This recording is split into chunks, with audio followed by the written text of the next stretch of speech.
Hi students, നമ്മൾ കഴിഞ്ഞ സെഷനിൽ ജൂൾ നിയമവുമായി ബന്ധപ്പെട്ടിട്ടുള്ള കാര്യങ്ങളാണ് നമ്മൾ ഡിസ്കസ് ചെയ്തിരുന്നത് അല്ലേ.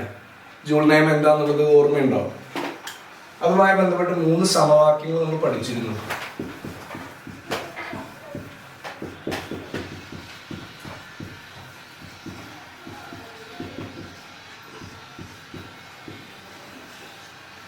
എന്തായിരുന്നു ജൂൾ നിയമം? ഒരു ചാലകത്തിലൂടെ കറണ്ട് കടത്തിവിടുമ്പോൾ ഉണ്ടാകുന്ന താപം, heat generated in A current carrying conductor. അത് എന്തിനൊക്കെയാണ് ഡിപ്പെൻഡ് ചെയ്യുന്നത്?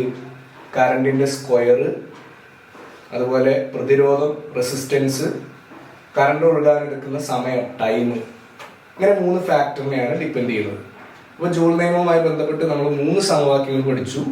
H = I² RT, H = V² D/R, H = VIT അല്ലേ.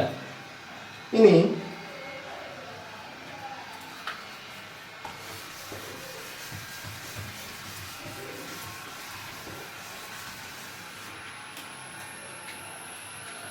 അപ്പൊ കറണ്ട്, റെസിസ്റ്റൻസ്, ടൈം, ഈ 3 കാര്യങ്ങളെയാണ് ഹീറ്റ് ഡിപ്പെൻഡ് ചെയ്യുന്നു എന്നുള്ളത് നമ്മളിവിടെ H = I² RT എന്ന ഇക്വേഷനിൽ മനസ്സിലാക്കിയിട്ടുണ്ട്. ഇനി കറണ്ട് കൂടുന്നതിനനുസരിച്ച് എങ്ങനെയാണ് ഹീറ്റിൽ, താപത്തിൽ മാറ്റം ഉണ്ടാകുന്നത്, അല്ലെങ്കിൽ റെസിസ്റ്റൻസ് മാറുന്നതിനനുസരിച്ച്, അല്ലെങ്കിൽ ടൈം, കറണ്ട് ഒഴുകുന്ന ടൈമിനനുസരിച്ച് എത്രത്തോളം ഹീറ്റിന് മാറ്റം ഉണ്ടാകുന്നു എന്നുള്ളതാണ് നമ്മളിവിടെ ചെക്ക് ചെയ്യുന്നത്. അപ്പോൾ കറണ്ട് I ആണ്, റെസിസ്റ്റൻസ് അഥവാ പ്രതിരോധം R ആണ്, ടൈം T ആണ്, ഇവിടെ ഹീറ്റ്. ഇക്വേഷൻ ഒരിക്കൽ കൂടി ഞാനിവിടെ നോട്ട് ചെയ്ത് വെച്ചിട്ടുണ്ട്. H = I² RT. ഇതാണ് ജൂൾസിലോടെ ഇക്വേഷൻ. അപ്പൊ ഇതിൽ നമ്മൾ ചെയ്യുന്നത് ടൈം ഡബിൾ ആക്കുകയാണ്, അതായത് കറണ്ട് ഒഴുകാനെടുക്കുന്ന സമയം ഇരട്ടിയാക്കുകയാണ്. അപ്പൊ ടിക്ക് പകരം 2T എന്ന് വരും അല്ലെ. അപ്പൊ ഇവിടെ എന്ത് ചേഞ്ച് ഉണ്ടാവുക? H = I² RT. ഇവിടെ ടൈം ഡബിൾ ആവുക. ടൈം ഡബിൾ ആവുക എന്ന് പറഞ്ഞാൽ ഹീറ്റ് എന്ത് ചെയ്യും? ഹീറ്റും ഡബിൾ ആവും. കാരണം ഹീറ്റ് അഥവാ താപത്തിനോട് ഡയറക്ട്ലി പ്രപ്പോർഷണൽ ആണ്, നേർ അനുപാതമാണ് ടൈം. അപ്പൊ ടൈം ഡബിൾ ആവുമ്പോൾ ഹീറ്റും എന്താവും? ഡബിൾ ആവും. അപ്പൊ 2H എന്ന് എഴുതാം. അതെങ്ങനെയാണ് കിട്ടിയത്? എന്നുള്ളത് വേണമെങ്കിൽ നമുക്ക് ഇവിടെ നോക്കാം. H = I² RT. ഇതില് ടൈമിന് പകരം 2T ഡബിൾ ആക്കി. അപ്പൊ എന്താ വരിക? I² RT. I² RT എന്നുള്ളതിന് പകരം H എന്ന് എഴുതാം. I² RT എന്നുള്ളതിന് H എന്ന് എഴുതാം. ഇവിടെ 2 ഉണ്ട്. അപ്പൊ 2H. അപ്പൊ എന്തായി? ഹീറ്റ് ഡബിൾ ആയി. അപ്പൊ കറണ്ട് ഒഴുകാനെടുക്കുന്ന ടൈം, സമയം, അത് ഇരട്ടിയാക്കിയപ്പോ ഹീറ്റ് ഇരട്ടിയായി. ഓക്കെ. ഇനി ഇതുപോലെ കറണ്ട് ഒഴുകാനെടുക്കുന്ന ടൈം, സമയം പകുതിയാക്കണം. കറണ്ട് I ആണ്, റെസിസ്റ്റൻസ് R ആണ്. കറണ്ട് ഒഴുകാനെടുക്കുന്ന സമയം പകുതിയാക്കണം. അപ്പൊ എന്താ സംഭവിക്കുക? അപ്പൊ കറണ്ട് ഡബിൾ ആയപ്പോ, കറണ്ട് ഒഴുകാനെടുക്കുന്ന സമയം ഡബിൾ ആയപ്പോ ഹീറ്റ് ഡബിൾ ആയി. ടൈം പകുതിയാക്കിയാലോ ഹീറ്റ് പകുതിയാവും. കാരണം എന്താണ്? നേരനുപാതമാണ്, ഡയറക്ട്ലി പ്രൊപ്പോർഷണൽ ആണ്.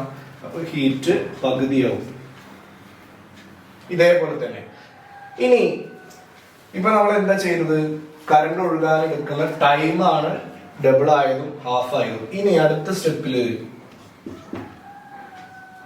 ടൈം T ആണ്, റെസിസ്റ്റൻസ് അഥവാ പ്രതിരോധം ഇരട്ടിയാക്കണം.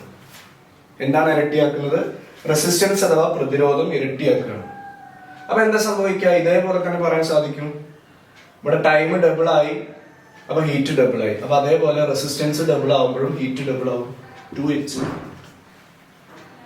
ഇനി റെസിസ്റ്റൻസ് പകുതിയാക്കണം. റെസിസ്റ്റൻസ് പകുതിയാക്കിയാലോ, പ്രതിരോധം പകുതിയാക്കിയാലോ, ഹീറ്റ് പകുതിയാവും, h/2. ഇനി നമ്മൾ ചെയ്യുന്നതാണ് കുറച്ച് ശ്രദ്ധിക്കേണ്ടത്.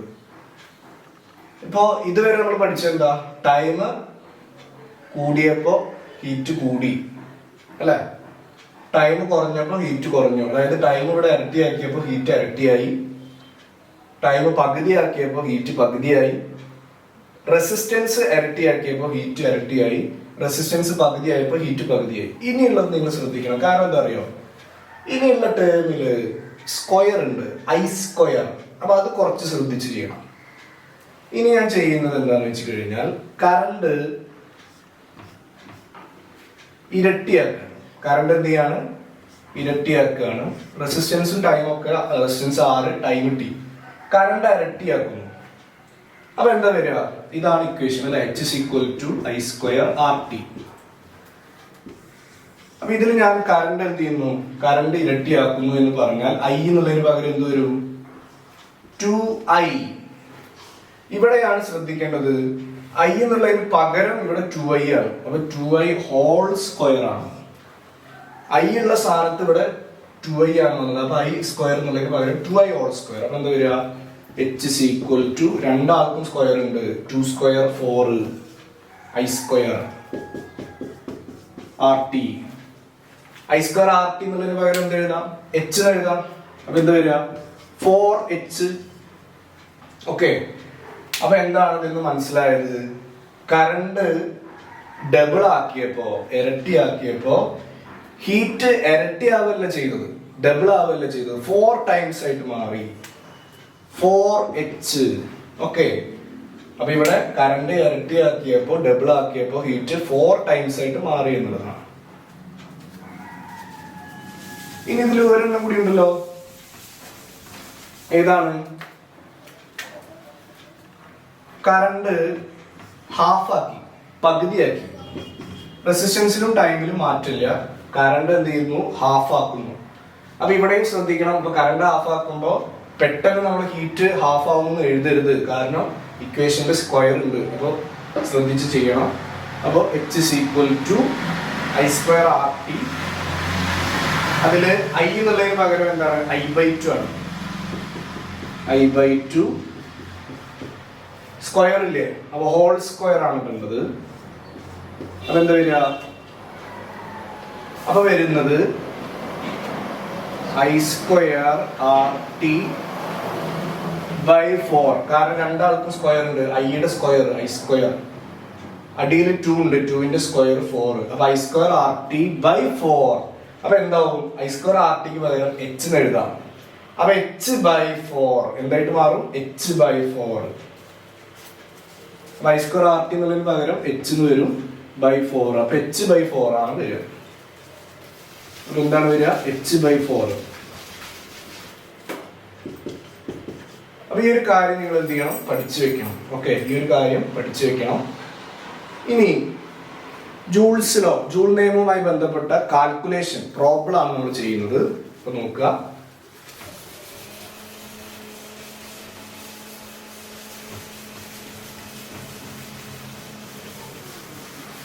അപ്പൊ ഞാൻ എന്ത് ചെയ്യാം, ഒരു ക്വസ്റ്റ്യൻ ഇവിടെ പറയാം. 200 ഓം പ്രതിരോധകം, എന്താണ്, 200 ഓം പ്രതിരോധകം ഉള്ള ഒരു ചാലകം, 200 ഓം പ്രതിരോധകമുള്ള ഒരു ചാലകം, ഒരു കണ്ടക്ടർ, അതിലൂടെ 0.2 ആംപിയർ കറണ്ട് ആണ് എന്ത് ചെയ്യുന്നത്, 5 മിനിറ്റ് നേരത്തേക്ക് കടന്നു പോകുന്നത്. എന്താണ്, ക്വസ്റ്റ്യൻ മുഴുവൻ എഴുതുന്നില്ല. 200 ഓം പ്രതിരോധകം, 200 ഓം റെസിസ്റ്റൻസ് ഉള്ള ഒരു കണ്ടക്ടർ, ഒരു ചാലകം, അതിലൂടെ 0.2 ആംപിയർ കറണ്ട് 5 മിനിറ്റ് നേരത്തേക്ക് ഒഴുകുന്നു. പ്രത്യേകം ശ്രദ്ധിക്കുക, നമ്മൾ കാൽക്കുലേഷനിൽ ടൈം മിനിറ്റിലാണെങ്കിൽ അതിനെ ഉടനെ സെക്കൻഡിലാക്കി ചെയ്യണം. അപ്പൊ മിനിറ്റിനെ സെക്കൻഡ് ആക്കാൻ 5 × 60, അപ്പൊ 300 സെക്കൻഡ് വരും. നമ്മളോട് പറഞ്ഞുള്ളത് calculate the amount of heat energy. അപ്പൊ അവിടെ ഉണ്ടാകുന്ന താപത്തിന്റെ അളവാണ് കണ്ടുപിടിക്കേണ്ടത്. 200 ഓം പ്രതിരോധകമുള്ള ഒരു ചാലകത്തിലൂടെ 0.2 ആംപയർ 5 മിനിറ്റ് നേരത്തേക്ക് കടത്തിവിടുന്നു. താപത്തിന്റെ അളവ് കണ്ടുപിടിക്കണം. Calculate the heat. അപ്പൊ H is equal to വളരെ എളുപ്പമാണ്, I² RT. അപ്പൊ I² എന്ന് പറയുമ്പോൾ എന്താണ്? 0.2 into 0.2. R എന്ന് പറഞ്ഞാല് 200. ടൈം എന്ന് പറയുന്നത് എത്രയാണ്? 300. അപ്പൊ ഇവിടെ വരിക 0.04 ആണ് വരിക. ഇവിടെ 3 into 2 6 3 വരും. അപ്പൊ ആൻസർ 2400 ജൂളാണ് വരുന്നത്. 2400 ജൂൾ താപമാണ് എന്ത് ചെയ്യുന്നത്? അത് പ്രൊഡ്യൂസ് ചെയ്യുന്നത്. ഓക്കെ, അപ്പൊ എളുപ്പല്ലേ? H is equal to I² RT വെച്ചിട്ട് പ്രോബ്ലം ചെയ്യാനുണ്ടായിരിക്കും. ഓക്കെ, അപ്പൊ എളുപ്പമല്ലേ? H is equal to I² RT നമ്മൾ എന്താ ചെയ്തത്? കറണ്ടിന്റെ സ്ക്വയർ. അപ്പൊ 0.2 into 0.2 into പിന്നെന്താ? റെസിസ്റ്റൻസ് 200 ആണ്, അത് എഴുതി. ടൈം ശ്രദ്ധിക്കണം, മിനിറ്റിലാണെങ്കിൽ സെക്കൻഡിലാക്കിയിട്ട് വേണം എഴുതാൻ. എന്നിട്ട് ലാസ്റ്റ് കിട്ടുന്ന ആൻസർ ജൂൾ, 2400 ജൂൾ. ഇനി ചില ക്വസ്റ്റ്യനിൽ എന്ത് ചെയ്യാം? കലോറിയിൽ ചോദിക്കാം. ഇപ്പൊ നമുക്ക് കിട്ടിയത് ജൂളിലല്ലേ, ചിലപ്പോൾ ക്വസ്റ്റ്യനിൽ പറയും കലോറിയിൽ കണ്ടുപിടിക്കാൻ പറയും. അപ്പൊ ജൂളിനെ കലോറിയിലേക്ക് ആക്കാൻ, ജൂളിനെ കലോറി എന്ന യൂണിറ്റിലേക്ക് മാറ്റാൻ നമ്മൾ ചെയ്യേണ്ടത് 4.2 കൊണ്ട് ഡിവൈഡ് ചെയ്യണം. മനസ്സിലാക്കി വെക്കുക. എന്താണ്? ജൂളിനെ കലോറിയിലേക്ക് മാറ്റാൻ എന്ത് ചെയ്യണം? 4.2 കൊണ്ട് ഡിവൈഡ് ചെയ്യുക. ഓക്കെ, അപ്പൊ അങ്ങനെയാണെങ്കിൽ ഇതിനെ കലോറിയിലേക്ക് ആക്കാൻ 4.2 കൊണ്ട് എന്ത് ചെയ്യണം? ഡിവൈഡ് ചെയ്യണം. അത് ആൻസർ, ഇതാണ് ആൻസർ വരിക. ഓക്കെ, അപ്പൊ ഇങ്ങനെ ചോദിച്ചാൽ മാത്രം നമ്മൾ എന്ത് ചെയ്താൽ മതി? ചെയ്താൽ മതി എന്നുള്ളതാണ്. ഇത്രയും കലോറിയുടെ. അപ്പൊ സാധാരണ നമ്മൾ ഹീറ്റ് കാൽക്കുലേറ്റ് ചെയ്യുന്നത് ജൂളിലാണ്. കലോറിയിലേക്ക് മാറ്റം പറഞ്ഞാൽ മാത്രം എന്ത് ചെയ്യുക? അതിനെ 4.2 കൊണ്ട് ഡിവൈഡ് ചെയ്യുക. അപ്പൊ കിട്ടും 571.42 കലോറിയാണ് ഇപ്പൊ ഇവിടെ കിട്ടിയത്. ഓക്കെ അല്ലേ?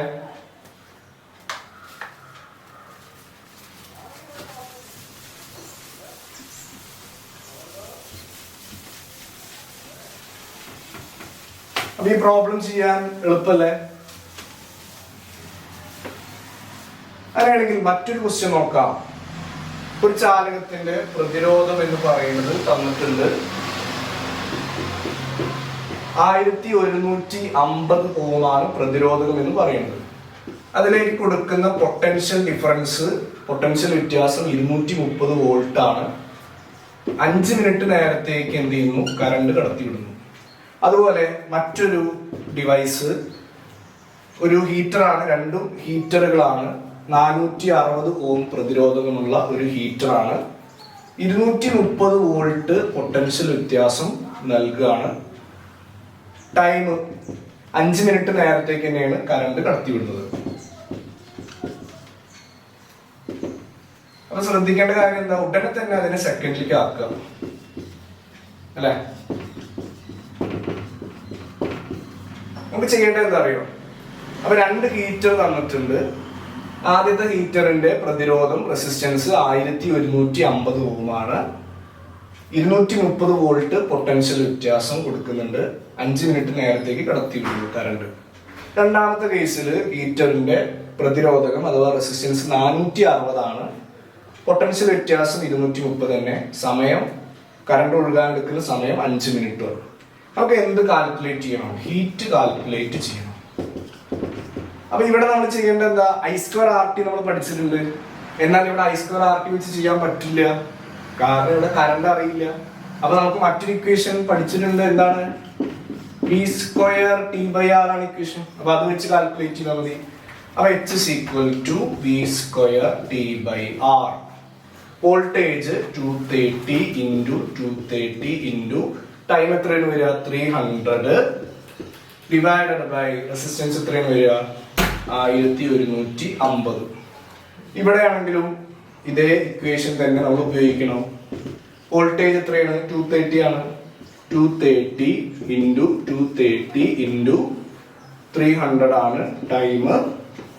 റെസിസ്റ്റൻസ് ഇവിടെ എത്രയാണ്? 460 റെസിസ്റ്റൻസ്. അപ്പോൾ നമ്മൾ കാൽക്കുലേറ്റ് ചെയ്ത് കഴിഞ്ഞാൽ നമുക്ക് കിട്ടുന്ന ആൻസർ ഇതായിരിക്കും. ഇതാണ് കാൽക്കുലേറ്റ് ചെയ്ത് കഴിഞ്ഞാൽ കിട്ടുന്ന ആൻസർ.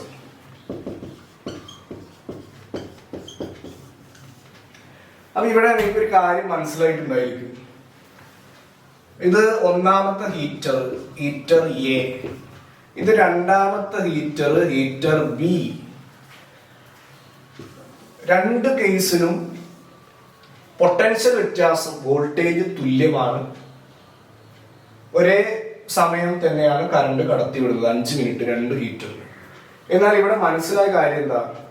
ഇവിടെ ഏത് ഹീറ്ററിലാണ് കൂടുതൽ താപം ഉണ്ടായത്? ഏത് ഹീറ്ററിലാണ് കൂടുതൽ താപം ഉണ്ടായത്? ഇതിലല്ലേ, രണ്ടാമത്തേലല്ലേ, അല്ലേ? അപ്പൊ ഇതിൽ നിന്നൊരു കാര്യം മനസ്സിലായി. എന്താണ് മനസ്സിലായ കാര്യം? വോൾട്ടേജ് അഥവാ പൊട്ടൻഷ്യൽ വ്യത്യാസം തുല്യമാണെങ്കിൽ, എന്താണ്? വോൾട്ടേജ് അഥവാ പൊട്ടൻഷ്യൽ വ്യത്യാസം തുല്യമാണെങ്കിൽ റെസിസ്റ്റൻസ് അഥവാ പ്രതിരോധകം കുറവുള്ള വസ്തുവായിരിക്കും കൂടുതൽ ചൂടാവുക. അപ്പൊ എന്താണ് നമ്മൾ ഇതിൽ നിന്ന് മനസ്സിലാക്കിയത്? പൊട്ടൻഷ്യൽ വ്യത്യാസം, പൊട്ടൻഷ്യൽ ഡിഫറൻസ് തുല്യമാണെങ്കിൽ, ഈക്വൽ ആണെങ്കിൽ റെസിസ്റ്റൻസ് അഥവാ പ്രതിരോധം കുറഞ്ഞ വസ്തുവായിരിക്കും കൂടുതൽ ചൂടാവുക. ഈ ഒരു കൺസെപ്റ്റ് നമ്മൾ എപ്പോഴും ഓർമ്മയിൽ ഉണ്ടാവണം. എന്താണ് കൺസെപ്റ്റ്? വോൾട്ടേജ് അഥവാ പൊട്ടൻഷ്യൽ വ്യത്യാസം തുല്യമാണെങ്കിൽ റെസിസ്റ്റൻസ് അഥവാ പ്രതിരോധം കുറവുള്ള പദാർത്ഥം കൂടുതൽ ചൂടാവും. ഓക്കെ, അപ്പൊ ഈ പ്രോബ്ലം നിങ്ങൾ എന്ത് ചെയ്യണം? ഈ പ്രോബ്ലം വർക്ക്ഔട്ട് ചെയ്യണം.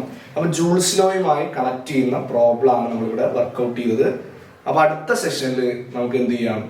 ബാക്കിയുള്ള പ്രോബ്ലംസ് വർക്ക്ഔട്ട് ചെയ്യാം. അതുപോലെ റെസിസ്റ്റൻസ്, പ്രതിരോധകം, അതിനെക്കുറിച്ച് കൂടുതലായിട്ട് ഡീറ്റെയിൽ ആയിട്ട് നമുക്ക് എന്ത് ചെയ്യാം? പഠിക്കാം. ഓക്കെ, അപ്പോൾ ക്ലാസ് ഇത്രയും നേരം നിങ്ങൾ കേട്ടിരിക്കുകയായിരിക്കും. അപ്പോൾ എന്തെങ്കിലും ഡൗട്ടുകൾ ഉള്ളവർ താഴെ കമന്റ് ബോക്സിൽ എന്ത് ചെയ്യുക? നിങ്ങളുടെ കമന്റുകൾ രേഖപ്പെടുത്തുക. Okay, thank you.